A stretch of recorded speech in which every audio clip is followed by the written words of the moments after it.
ओम नमो भगवते वासुदेवाय। त्रयोविंश अध्याय। त्रयोविंशरे से कर्दम निर्माणी काम गभिमान सर्वसंपद तहि भरी पत्नीर संगते विहरी। मैत्रेय उवाच एमन्ते कन्या विभा देई मनुजे गले रथबाही। एबे हो शुण कुरुनाथ कर्दम मुनिଙ୍କ चरित। से नदी तीरे पुण्यवने दृढ़े रहिले तपस्थाने। ताहाଙ୍କ पत्नी देवहूति सुंदर सुगुण सुमति। स्वामीर मन जानी चित्ते सेवा करई अविरते। इंगित मात्रे आज्ञा बहे भवानी भव सेवा प्राय। विश्वास आत्म शौच धर्मे धीर गौरव समदमे। शुश्रूषा सहृदय प्रेमे मधुर वाक्ये सुसंभ्रमे। वर्जित काम मद हिंसा दंभ गर्वित मिथ्या भाषा। उद्यम निरलसमति स्वामी संतोषे मनस्थिति। मनुत नया देवहूति देवस माने मणेपति। पतिर आशीर्वाद लाभ करिबा पाई तार लोभ। तेणु पतिर सेवा नित्ये करई भक्ति भावे चित्ते। एमन्ते देवहूति चाहि मुनिषा नंदे स्नेह बही। पति देवतार आशीषे निरते सेवे स्वामी पासे। ताहार पतिव्रता धर्म देखि विचार इ कर्दम। एपति व्रतांकर सार सुशील सुगुण गंभीर। एमंत गुण मने गुणी सप्रेमे गद गद बाणी। निज कामिनी मुख चाहि कर्दम कहे कृपा बही। कर्दम उवाच शुण सुंदरी मो वचन मोर विषये तोर मन। देखि संतोष मोर चित्त तु अनुव्रते मोर भक्त। प्राणी मानक निज देह सुहृद प्रिय अति स्नेह। से देहे तोर जत्न नाही मोहरी अर्थे मन देई। स्वधर्म रत प्राणींकर तप समाधि विद्यासार। सुदृढ़ कर्म आत्मध्यान जीवंक हित तत्वज्ञान। ए सर्व गोविंद प्रसादे मुझे साधिली निरापदे। तोते मु दिव्य चक्षुदान कली तू देख विद्यमान। ए सर्व तोहर सुसाध्य तू एबे भज विष्णुपाद। गोविंदु जेबा भोग पाई से भोगे भय शोक नाही। तू सिद्ध हेलु निज कर्मे आपना पतिव्रता धर्मे। एणु तू दिव्य भोग कर जाहा दुष्प्राप्य मानवर। एबिने अन्य भोग जेहि कि कार्य तुच्छ से अटई। अधिक गुण किबा कही सर्वसंपद जेणे पाई। से हरि चरण पंकज निर्मल चित्ते एबे भज। मैत्रेय उवाच एमंत कर्दम वचने से देवहूति तोष मने। भर्तावदन चाहि कहे गभीर वाक्य सुधामये। देवहूति उवाच भोनाथ तुम्भर प्रसादे तुम्भ चरणे अप्रमादे। निरते हेउ मोर सेवा प्रसन्ने मोते आज्ञा देवा। तुम्भे मोहर तुले एबे गृहस्थ धर्मे प्रिय भावे। अतुल्य धर्म भोग कर जे धर्म काम धेनुसार। मैत्रेय उवाच एमंत पत्नीर वचन कर्दम शुणी तोष मन। प्रिया कल्पित मन जानी चित्ते विचारी विप्रमणि। विश्वकर्मांकु मने स्मरी विमान तप बळे करी।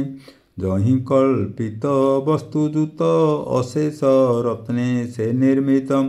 मणि निर्मित स्तंभकूले सकल ऋतु पुष्पफले। ଦେବଙ୍କ ଦିବ୍ୟ ଭୋଗ ଯହିଁ ସର୍ବଦା କାଳ ସୁଖମୟୀ। ବିଚିତ୍ର ଚିତ୍ର ହେମମୟେ ଚିତ୍ର ପତାକା ଧ୍ୱଜ ଶୋହେ।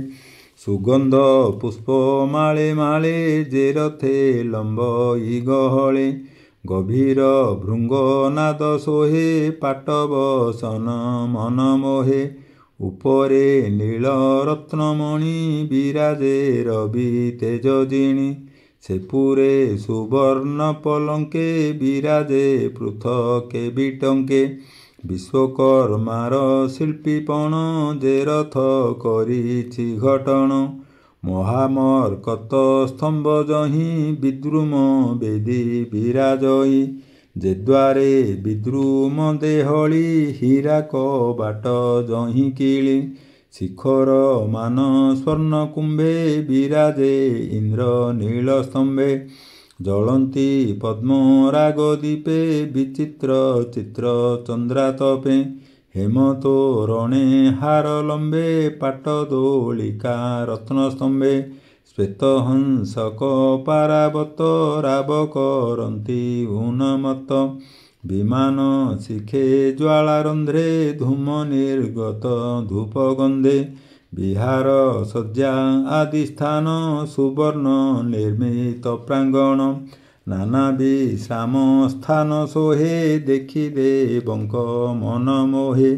ଏମନ୍ତ ଦିବ୍ୟପୁର ଚାହିଁ ସନ୍ତୋଷ ଲଭେ ନେତ୍ର ଦୁଇ। ଆପଣା ଦେହହୀନ କାନ୍ତି ତୋଷ ନୋହିଲା ଦେବହୂତି। କର୍ଦ୍ଦମ ମୁନି ପତ୍ନୀ ଚାହିଁ ଅମୃତ ବଚନ ବୋଲଇ। ସେ ସର୍ବ ପ୍ରାଣୀ ଚିତ୍ତ ଜାଣେ ତପ ସମାଧି ବିଦ୍ୟା ଗୁଣେ। କର୍ଦ୍ଦମ ଉବାଚ ସୁନ୍ଦରୀ ଶୁଣ ମୋ ବଚନ ଏ ତୀର୍ଥେ ତୋଷେ କର ସ୍ନାନ। ବିମାନେ ସୁଖେ ବିଜେ କର ଚିତ୍ତେ ଗୋବିନ୍ଦ ନାମ ସ୍ମର। ଶୁକ୍ଳ ନିର୍ମିତ ତୀର୍ଥ ଏହି ପ୍ରାଣୀକି ସର୍ବ ଶୁଭ ଦେଇ। ଏମନ୍ତ ସ୍ୱାମୀର ବଚନେ ସେ ଦେବହୂତି ତୋଷ ମନେ। ମଳିନ ବସ୍ତ୍ର ପରିଧାନ ହୃଦେ ଆଚ୍ଛାଦି ତୁଙ୍ଗସ୍ତନ। ଶିରେ ଶୋଭିତ ଜଟାବାଣୀ ସୁଗନ୍ଧ ଅଙ୍ଗେ ଲେପେ ଆଣି। ପଶିଲା ସରସ୍ୱତୀ ନୀରେ ଯେ ନୀର ସର୍ବ ପାପ ହରେ। ତକ୍ଷଣେ ସରୋବର ଜଳେ ସହସ୍ରେ କନ୍ୟା ଏକ ମେଳେ। ଉଠିଲେ ଦିବ୍ୟ ରୂପ ଧରି ଜୟସ ବଦ ମୁଖେ କରି। ରୂପେ କି ଦେବା ପଟାନ୍ତର ମୋହନ୍ତି ବ୍ରହ୍ମାସୁର ନର। କିଶୋର ବୟସୀ ଆନନ୍ଦେ ବାସନ୍ତି ନୀଳୋତ୍ପଳ ଗନ୍ଧେ। କନ୍ୟାଏ ଉଠି ଜଳ ତଟେ ସେ ଦେବହୂତିର ନିକଟେ। କପାଳେ ଦେଇ ବେନି କର ଶୋଭାବେ କହନ୍ତି ମଧୁର। ଆମ୍ଭେ ତୋହର ଦାସୀପଣେ ସେବିବୁ ତୋହର ଚରଣେ। ଏ ଯେ ତୋହର ଦିବ୍ୟକାୟ କିବା କରିବୁ ଆଜ୍ଞା ଦିଅ। ଏମନ୍ତ କହି କନ୍ୟାଗଣେ ସେ ଦେବହୂତିର ଚରଣେ। ତକ୍ଷଣେ ନମସ୍କାର କରି ସର୍ବେ ହୋଇଲେ ପରିଚାରି। ସୁଗନ୍ଧ ତାର ଅଙ୍ଗେ ବୋଳି ଆନନ୍ଦେ ଦେଲେ ହୁଳହୁଳି। ସ୍ନାନ କରାଇ ପୁଣ୍ୟ ନୀରେ ମଣ୍ଡିଲେ ନାନା ଉପହାରେ। ନୂତନ ବସ୍ତ୍ର ଯୁଗ ଦେଲେ ବିବିଧ ଅଳଙ୍କାର ତୁଲେ। ଅମୂଲ୍ୟ ମାଳ ରତ୍ନପନ୍ତି ଚନ୍ଦ୍ର କିରଣେ ଝଟକନ୍ତି। ଅନ୍ନ ବ୍ୟଞ୍ଜନ ଷଡ଼ରସେ ଭୋଜନ କରାଇ ହରସେ। ସୁବାସ ଜଳେ ଆଚମନ କରାଇ ସୁମୁଖ ବାସନ। ଉତ୍ତମ ଶଯ୍ୟାରେ ବସାଇ ଦର୍ପଣ ସମର୍ପିଲେ ନେଇ। ମୁକୁରେ ଚାହିଁ ମୁଖ ଶୋଭା ଶିରେ ଖଞ୍ଜିଲେ ପୁଷ୍ପଗଭା। କର୍ପୂର କୁଙ୍କୁମ ସୁଗନ୍ଧେ ଅଙ୍ଗେ ଲେପିଲେ ସେ ଆନନ୍ଦେ। ଦୁର୍ବା ଅକ୍ଷତ ଗନ୍ଧ ଆଣି ଆଶିଷ କନ୍ୟା ଗଣେ ଭଣି। ଏମନ୍ତେ ସର୍ବ ପରିବାରି ସୁଲଗ୍ନେ ଶୁଦ୍ଧ ସ୍ନାନ କରି। ଗଳେ ଆରୋପି ରତ୍ନହାର ଚରଣେ ବାଜେଣି ନୂପୁର। କଟି ଶୋଭିତ କାଞ୍ଚି ଦାମ ହୃଦେ କାଞ୍ଚଲା ଅନୁପମ ଅମୂଲ୍ୟ ହାର ହୃଦେ ସୋହେ ରୂପେ କାମିନୀ ଜନମୋହେ ଶୁଭ୍ର ସୁଦନ୍ତ ମନ୍ଦହାସ ଅପାଙ୍ଗ ମୋହନ ପୀୟୁଷ ଲଲାଟେ ସୁନୀଳ କୁନ୍ତଳା ସୁନ୍ଦର ପଦ୍ମ କୋଷଡୋଳା ଏମନ୍ତ ରୂପ ଶେଷ ଭାବେ ସ୍ୱାମୀ ସ୍ମରଣ କଲା ଯେବେ ତକ୍ଷଣେ କନ୍ୟାଗଣ ତୁଲେ ପ୍ରଜାପତିର ପାଶେ ମିଳେ ସ୍ୱାମୀର ଯୋଗ ଗତି ଦେଖି ସଂଶୟ ଚିତ୍ତେ ଅଧୋମୁଖୀ ସଂଶୟ ଦେଖି ତାର ମନେ ମୁନି ଜାଣିଲେ ଯୋଗ ଧ୍ୟାନେ ଅପୂର୍ବ ରୂପ ତାର ଚାହିଁ ନାରୀଙ୍କ ମଧ୍ୟେ ବିରାଜଇ ଆବୃତ ତୁଙ୍ଗ ବେନିସ୍ତନ ଦେଖି ସନ୍ତୋଷ ମୁନି ମନ ତକ୍ଷଣେ ଧରି କନ୍ୟା ହସ୍ତ ମୁନି ଆରୋହୀ ଦିବ୍ୟରଥ ସହସ୍ରେ ନାରୀ ଗଣ ମଧ୍ୟେ ଊର୍ଧ୍ୱେ ଗମନ ବିଷ୍ଣୁ ପଦେ ସ୍ୱର୍ଗେ ଦେଖନ୍ତି ସୁର ଦେବା କିଅ ବା ପଟାନ୍ତର ଦେବା ଯେସନେ ତାରା ଗଣ ମଧ୍ୟେ ଚନ୍ଦ୍ର ବିରାଜେ ବିଷ୍ଣୁ ପଦେ ଦେଖନ୍ତି ଅଷ୍ଟ ଦିଗ ପାଳେ ବିମାନ ଗତି ଅନ୍ତରାଳେ ଇନ୍ଦ୍ରାଦି ଅଷ୍ଟ ଲୋକସ୍ଥାନେ ମେରୁ ପର୍ବତ ଘୋର ବନେ ସିଦ୍ଧ କିନ୍ନର କ୍ରୀଡ଼ା ଦେଶେ ଗିରି ଗୌହରେ ଅଧିବାସେ ଏମନ୍ତେ ନାନା କ୍ରୀଡ଼ା ସ୍ଥାନେ ବିମାନେ ମୁନି ତୋଷ ମନେ କୁବେର ପ୍ରାୟ ଅଷ୍ଟଦିଗେ ଗମି ଭ୍ରମନ୍ତି ଅତି ବେଗେ ଦେବ ଉଦ୍ୟାନ ବନ ଯେତେ ମାନସ ସରର ସಮೇତେ ଏମନ୍ତେ ସନ୍ତୋଷେ ବିହରି କାମିନୀ ସଙ୍ଗେ ସଙ୍ଗ କରି ରତ୍ନ ବିମାନ କାମ ଗତି ଯେ ଭାବେ ଯେବା ପ୍ରଚରନ୍ତି ପବନ ଯେହ୍ନେ ସର୍ବଦେଶେ କାମଗ ବିମାନ ପ୍ରକାଶେ ବିଷ୍ଣୁ ସନ୍ତୋଷ ପ୍ରାଣୀଙ୍କର କିବା ସମ୍ପଦ ଅଗୋଚର ଏମନ୍ତେ ଦଶ ଦିଗ ଭ୍ରମୀ ପଥିକ ପ୍ରାୟେ ପଥଶ୍ରମୀ ପୁଣି ମିଳିଲେ ନିଜ ଘରେ ଗୃହସ୍ଥ ଧର୍ମର ବ୍ୟବହାରେ ସେ ମୁନି ତପେ ଅନର୍ଗଳା ଆତ୍ମାକୁ ନବ ରୂପ କଲା ପତ୍ନୀ ସଂଯୋଗେ ହୋଇ କାମୀ ଅନେକ ସମ୍ବତ୍ସର ରମି କେବେ ହେଁ କାମ ନ ପୂରିଲା ମୁହୂର୍ତ୍ତେ ପ୍ରାୟ ଦିନ ଗଲା ଏମନ୍ତେ ଯୋଗ ଅନୁଭାବେ ରମିଲେ ଦମ୍ପତି ସ୍ୱଭାବେ ସତେବ ରସ ଦେବ ମତେ ସୁଚିତ୍ତେ ରମିଲେ ନିଶ୍ଚିନ୍ତେ ଏମନ୍ତେ ପ୍ରଜାପତିରେତେ ସେ ଦେବହୂତି ଗର୍ଭଗତେ ନବକୁମାରୀ ଉପୁଜିଲେ ଶୁଭ ମଙ୍ଗଳ ଲଗ୍ନ ବେଳେ ସର୍ବେଷୁ ରୂପା ଚାରୁ ଅଙ୍ଗ ଲୋହିତ ଉତ୍ପଳ ସୁଗନ୍ଧ ଏମନ୍ତ ନବ କନ୍ୟା ଚାହିଁ ସେ ଦେବହୂତି ବିଚାରଇ ଏକି ଅଦ୍ଭୁତ କର୍ମ ମୋର ଦୈବ ବଳେ ବଳିୟାର ଏମନ୍ତ ସମये ସେ ମୁନି ସନ୍ନ୍ୟାସାଶ୍ରମ ମନେ ଗୁଣି ଗମନେ ହୋଇଲେ ପ୍ରବୃତ୍ତ ତା ଦେଖି ଦେବହୂତି ଚିତ୍ତ ଅତୀବ ବ୍ୟାକୁଳିତ ହେଲା ବାହ୍ୟେ ବିସ୍ମୟ ପ୍ରକାଶିଲା ବିକଳେ ପତି ପାଶେ ଯାଇ ରହିଲା ଅଧୋମୁଖୀ ହୋଇ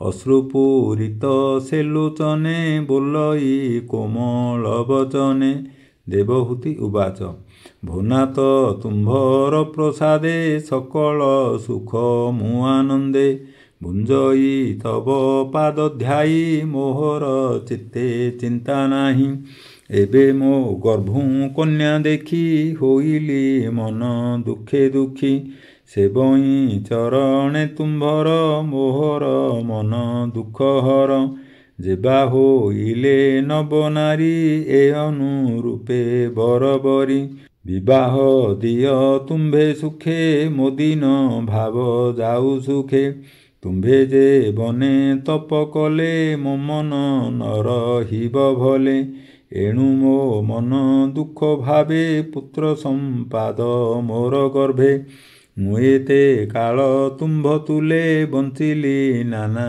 ଭୋଗ ଭୋଳେ ଇନ୍ଦ୍ରିୟ ଭୋଗର ଲାଳସେ ବଞ୍ଚିଲି ଅନେକ ବରଷେ ଏ କର୍ମ ଭୂମି ମଧ୍ୟେ ମୁହିଁ ଉତ୍ତମ କୂଳେ ଜନ୍ମ ହୋଇ ତୁମ୍ଭର ଅଙ୍ଗ ସଙ୍ଗ ମେଳେ ଏ ଜନ୍ମ ଗଲା ମୋର ଭୋଳେ ଆତ୍ମାର ଗତି ନ ଜାଣଇ ଏ ଦୁଃଖ ସୁଖ ମୁଁ ମଣଇ ତୁମ୍ଭ ସଙ୍ଗତେ ସଙ୍ଗ କରି ହରି ଭଜନ ମୁଁ ପାଶୋରି ଏକାନ୍ତ ମୋତେ ଦୟା କର ଏ ଭବ ସାଗରୁ ଉଦ୍ଧର ଭୟ ନିବାର ମୋର ଚିତ୍ତେ ଏ ମାୟା ତରି ବିଜେ ମନ୍ତେ ବିଷୟା ବିଷେ ଯାର ସଙ୍ଗ ଆବୋରେ ସଂସାର ତରଙ୍ଗ ତାର ନିସ୍ତାର ଆଉ କାହିଁ କର୍ମ ବନ୍ଧନେ ସେ ପଡ଼ଇ ମଜ୍ଜଇ ସଂସାର ସାଗରେ ସମ୍ଭବେ ଅଶେଷ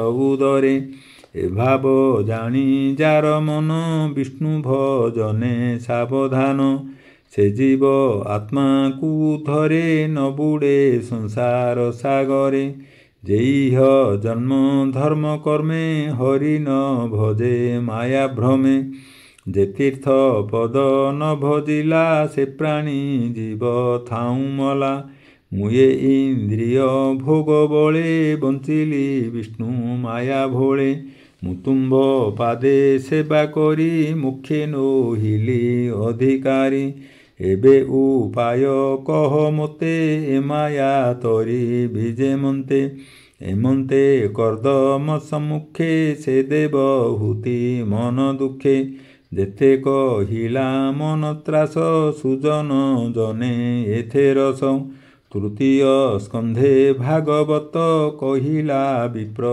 ଜଗନ୍ନାଥ ଅମୃତ ରସମୟ ବାଣୀ ଶୁଣି ସଂସାରୁ ତର ପ୍ରାଣୀ ଇତି ଶ୍ରୀମଦ୍ଭାଗବତେ ମହାପୁରାଣେ ପାରମହଂସ୍ୟାଂ ସଂହିତାୟାଂ ତୃତୀୟ ସ୍କନ୍ଧେ ଦେବହୂତ୍ୟନୁତାପो ନାମ ତ୍ରୟୋବିଂଶୋऽଧ୍ୟାୟः ଶ୍ରୀକୃଷ୍ଣं ସମର୍ପणमस्तु। ओम नमो भगवते वासुदेवाय।